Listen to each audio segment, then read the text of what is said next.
Hi, I'm Daniel Zengel with Regenitech, joined by Don Lipscomb, and we're going to be talking about PRP injections for tennis elbow. It's also known as lateral epicondylitis. That's this tendon here on the outside of the elbow that can get painful and achy and stiff, and it's a condition that affects some athletes. It's popular in tennis, that's how it got its name, and also racquetball, unsurprisingly, and a lot of athletes and people who just do any kind of repetitive gripping, whether it's for work or a hobby, can get this condition. And there's traditional treatment options, include just waiting, doing nothing. Corticosteroid injections are very common, cortisone shots. We do know that these will work to relieve pain temporarily, but there is a lot of clinical evidence to suggest that they may have negative effects in the long term. So any option that we can do to avoid a cortisone shot that's as effective would be great. And we're going to be talking about how PRP might be that option.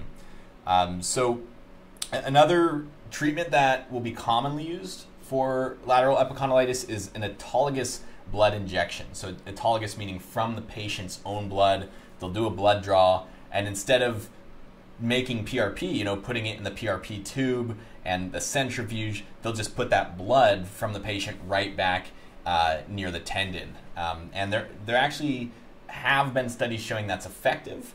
One study I actually want to talk about is a study that compared autologous blood injections versus autologous PRP. So taking the patient's own blood and injecting it versus taking their blood, putting it in a PRP kit, putting it in the centrifuge, isolating that platelet-rich plasma and injecting that. This was a study that had 28 patients. They were divided into two groups. They received either 3 milliliters of autologous blood injection or 3 milliliters of PRP. And guess what? After 6 weeks, there was statistically significant reduction in pain in the PRP group relative to the autologous blood group. So that's a smaller study, but it does indicate that PRP may be more effective than some more traditional treatment options.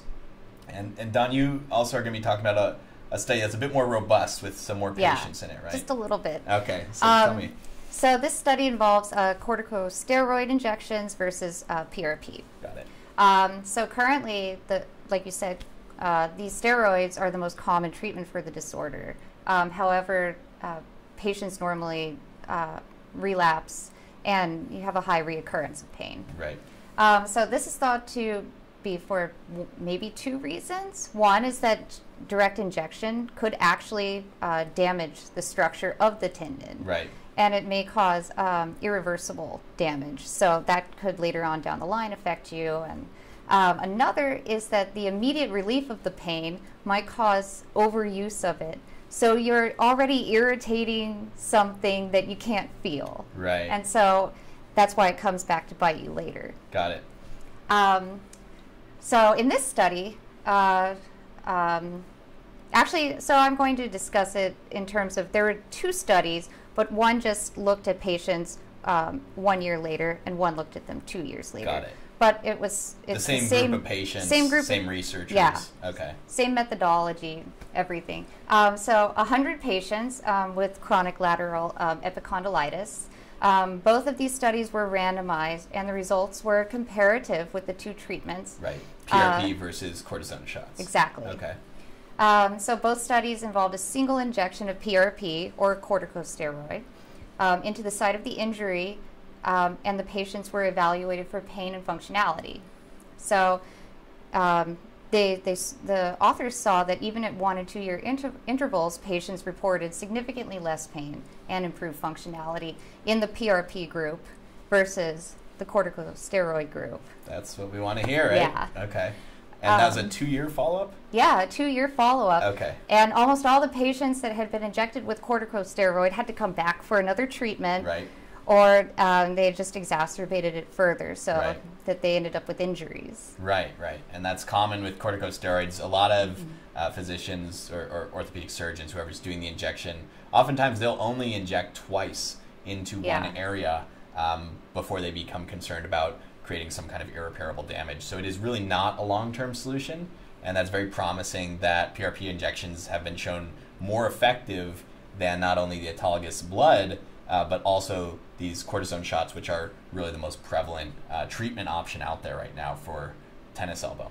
Yes, exactly, because the corticosteroids don't actually treat anything; they just mask it. Right, and that's why we're promoting platelet-rich plasma. I mean, here at Regenitech, it's all about regenerative medicine, right? So PRP injections, the goal is not just to mask the pain, but to help the body heal and actually resolve the issue.